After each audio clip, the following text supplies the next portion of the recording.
Hi, I'm Liz Whiteacre, and today we are going to talk about shapes and forms in poems. What's a poem? Chances are you had at least one poem, if not multiple, depending on how much you've been reading lately, pop into your head.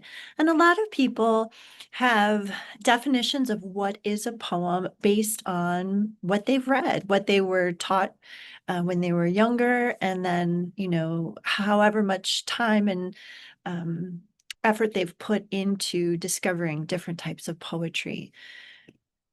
But a poem can be many, many things. I'd like to share an example. So this is from a Pinterest project called Pop Sonnets. If you take a look, you'll notice that the sonnet, Shakespearean sonnet here, is leaping off the song "You Gotta Fight for Your Right to Party" by the Beastie Boys. The author of this is taking that Shakespearean sonnet and plugging in the meaning that the Beastie Boys song shares.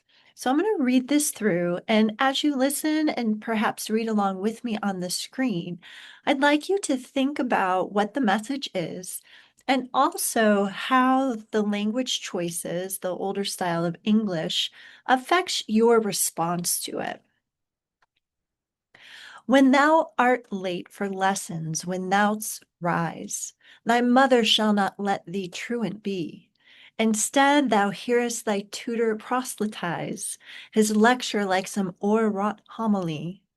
When thou'st returnest, thy property's been lost, thy parents have their own misdeeds ignored, for they've thy pipe into the rubbish tossed, along with carnal drawings, well adored.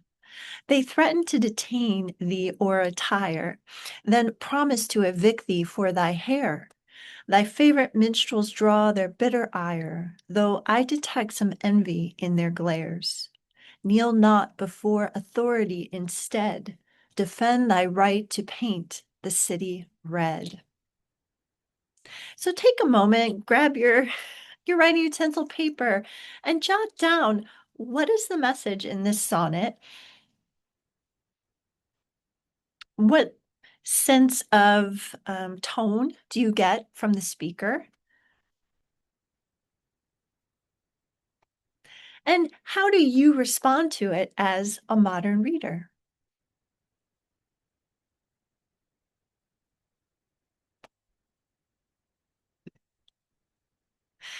Here I have taken some of the lyrics from the Beastie Boys songs from Lyric Find, the songwriters Adam Horowitz, Adam Yah, and Rick Rubin, and placed them next to the sonnet that Pop Sonnet writer wrote for Tumblr that I got from Pinterest. If you take a look, you'll notice that the narrative that is happening in the Beastie Boys song has been summarized and presented in the sonnet, right? The song is a lot longer. We have the refrain in the song, kind of going back to that, you got to fight for your right to party, right? Whereas in the sonnet, we have that message coming in those last two lines. I wish I could perform this for you in the spirit of the Beastie Boys, but that's not anything any of us want to hear. And also to, respect copyright, I encourage you to pause the video for a moment if you're unfamiliar with the song. Starting off, kick it, listen to the song or the first little bit, and then read along with the lyrics so that you have that beat and that enthusiasm in your head. I'll do just the very first stanza. So we have kick it. You wake up late for school. Man, you don't want to go. You ask your mom, please, but she still says no. You miss two classes and no homework, but your teacher preaches class like you're some kind of jerk. You got to fight for your right to party. Your pops caught you smoking and he says, no way. That hypocrite smokes 2 packs a day. Man living at home is such a drag. Now your mom threw away your best porno mag. Busted. Right? So here we have two very different forms, right? But they're expressing that same kind of pent-up frustration of an adolescent who is kind of transitioning towards adulthood, being in a guardian or parent's home and not wanting to follow along with those roles. So take a moment to think about, especially if you just pause to listen to the song, you know, do you get the same sense of emotion from the speakers in both of these? Are you responding to them differently as a modern reader? And how might the music, right, affect the emotional response to the song that may or may not be there when you think about the sonnet?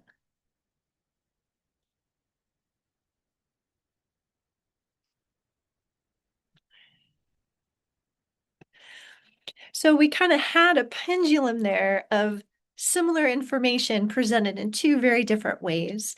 And that's something that we want to be mindful of and experiment with as we move through this course. When we think about what is a poem, well, it could be a lot of different things. Here's another example. Coming from Twitter some years ago, now X, where we have a haiku presented by haikupoetry.org on top of an image, right? So we are combining photography or the visual image there with the imagery from the haiku, which is a form that is well known and centuries old. This is a poem, although at first glance it might not seem that way. This was posted at plumwoodmountain.com, and this is a collage poem by Nikki Chopicki called Number 55, You're What It's All About.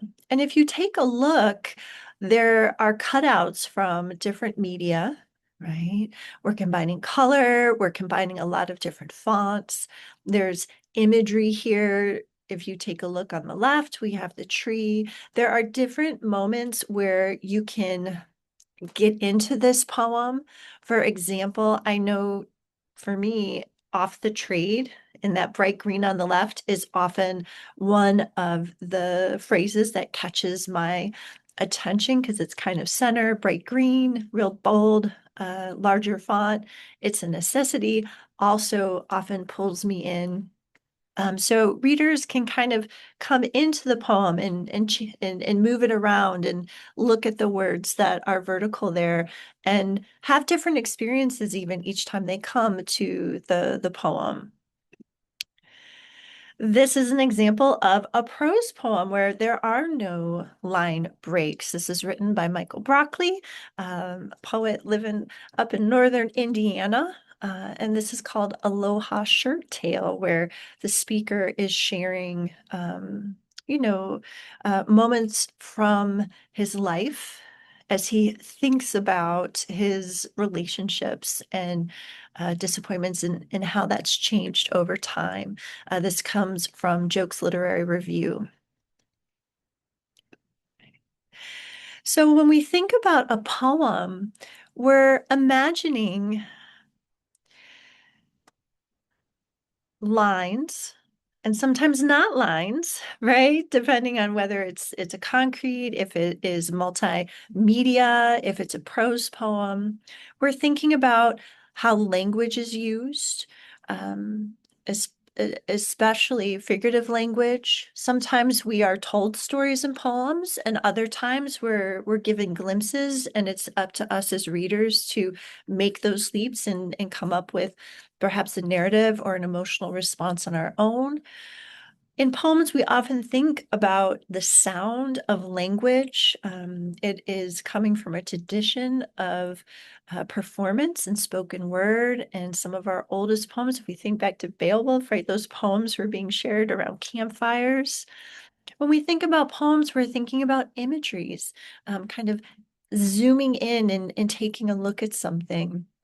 And we also in poetry often think about, I'm going to call texture, where there are a lot of different layers.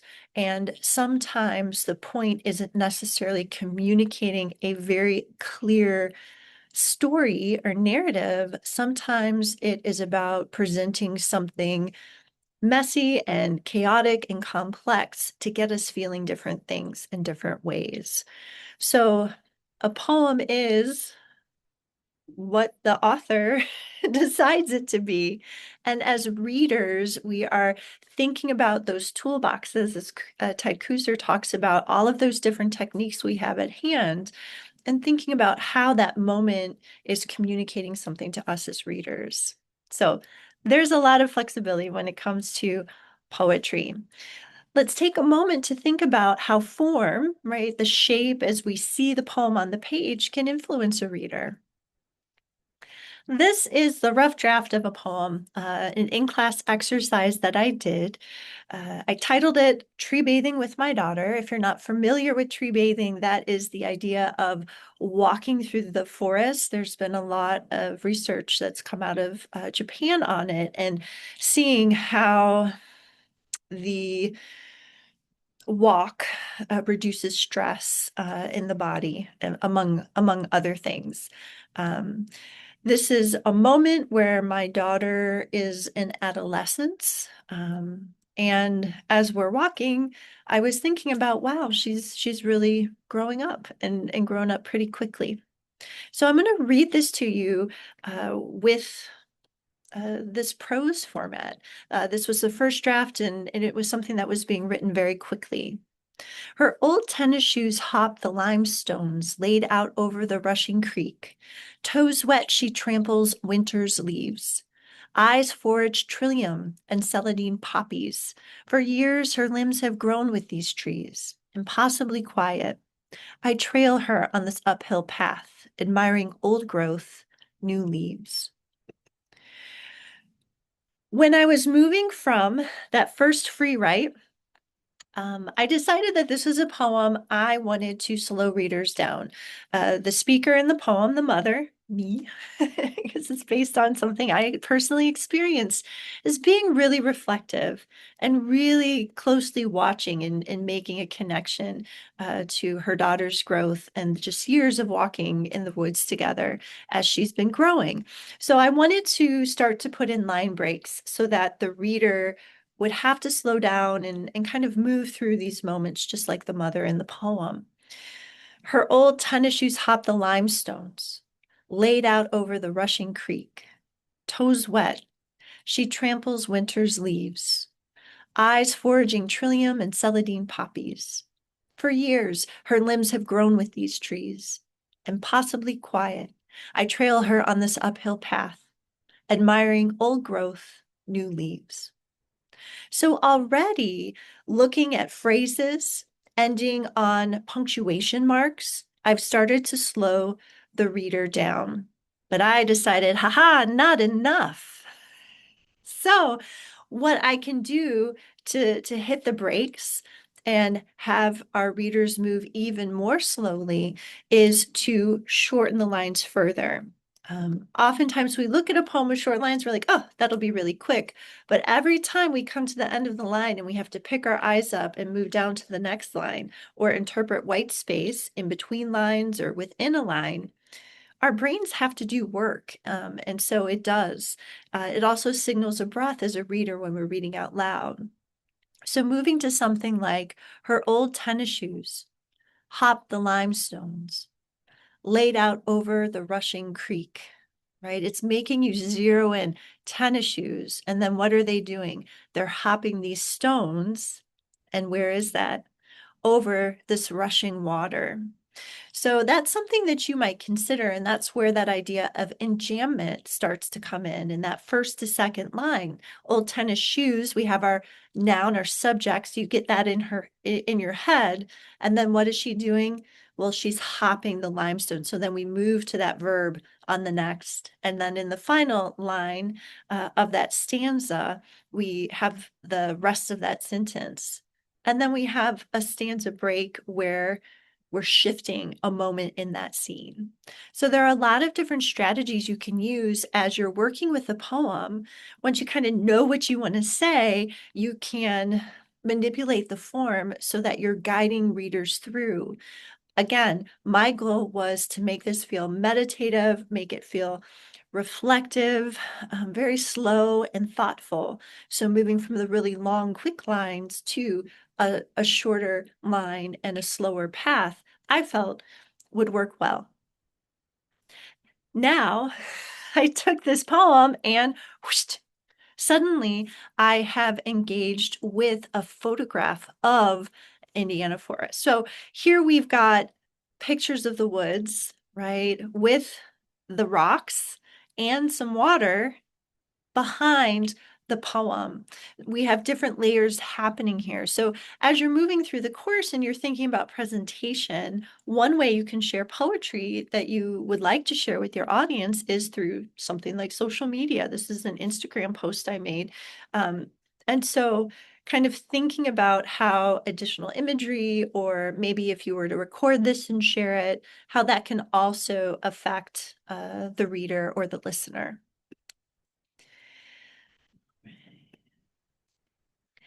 We're going to start to shift into what will become an exercise.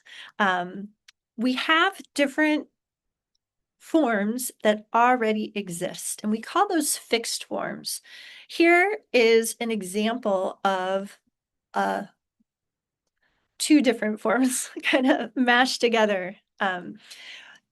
This is the letter or the epistle. And that letter is a communication where you, the author, are speaking directly to someone or something. And the epistle is a letter written in verse or as a poem. Here we have an epistle, a letter written by Marie Sumner called Luna. And so I'm going to read it and you can follow along. You were my first dandelion, wish, my cotton candy kiss and sweet lullaby. With you nested in the palm of my hand, we became one with the night, ruling over the stars in the sky. You have been my guiding light through sleepless nights, my muse and friend always, lending a listening ear and offering your soft, glowing light to ease my fears. You are my warm, good night moon, Luna. So here we have a letter or an address directly to Luna, the moon, from the speaker talking. You is the moon in this situation. We have that wonderful technique of personification. We're giving qualities that we often ascribe to humans to the moon, Luna. And the speaker is having a moment of appreciation and sharing how much the moon has meant to the speaker over the course of the speaker's lifetime. We also have a shape here, right? And we have the shape of a moon, that crescent shape. So that as we come to it and we see Luna as the title, we also have kind of that pleasure of the visual shape of the moon. And working with those shorter lines helped me as a reader know that this is something to move more slowly through. This is calm. This is a moment of appreciation, a moment of love. I'd like to share another example of thematic shape or concrete.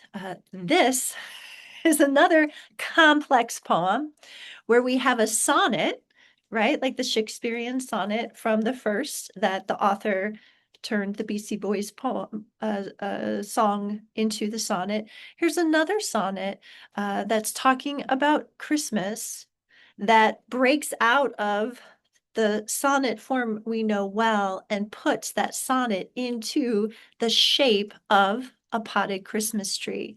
So George Starbuck, this is shared in the Poetry Foundation, Poetry Magazine, gives a sonnet in the shape of a potted Christmas tree.